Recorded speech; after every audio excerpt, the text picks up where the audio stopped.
The auditorium buzzed with excitement. It was the night of the annual school talent show, an event where the stage sparkled, egos soared, and the privileged kids flaunted everything their parents paid for: voice coaches, custom costumes, and choreographers.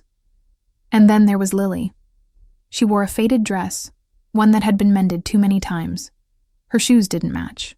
She clutched her violin case like a lifeline, sitting alone backstage, trying to steady her hands.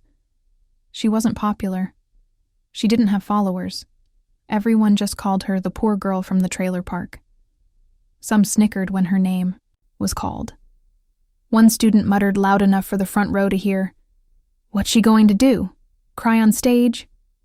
Lily stepped into the spotlight anyway. She didn't look up. She just took a deep breath, closed her eyes, and placed the violin under her chin.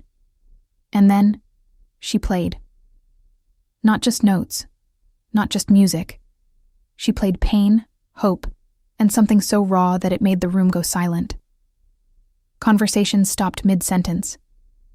Phones were lowered. Even the teachers sat forward in their seats. Every single person felt it. Her story, her strength, her fire, all in a 3-minute solo on a worn-out violin. When she finished, there was a beat of silence. Then, one person stood and began to clap. It wasn't a parent. It wasn't a student. It was a man near the back.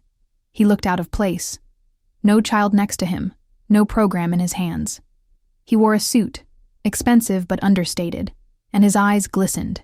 He walked down the aisle, still clapping, until the whole auditorium followed his lead. Then he spoke. "Lily, my name is Thomas Grayson. I'm the director of the New York Youth Symphony. I've seen hundreds of auditions, but I've never seen that. If you're willing, I'd like to sponsor your training. Fully, starting tomorrow." Gasps rippled through the crowd. Lily's eyes widened. She nodded slowly, holding back tears.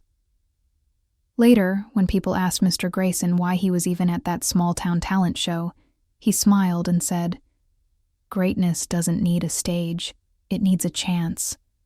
And from that night on, no one called Lily the poor girl again. They called her the girl who made history with a violin and a heart that refused to break.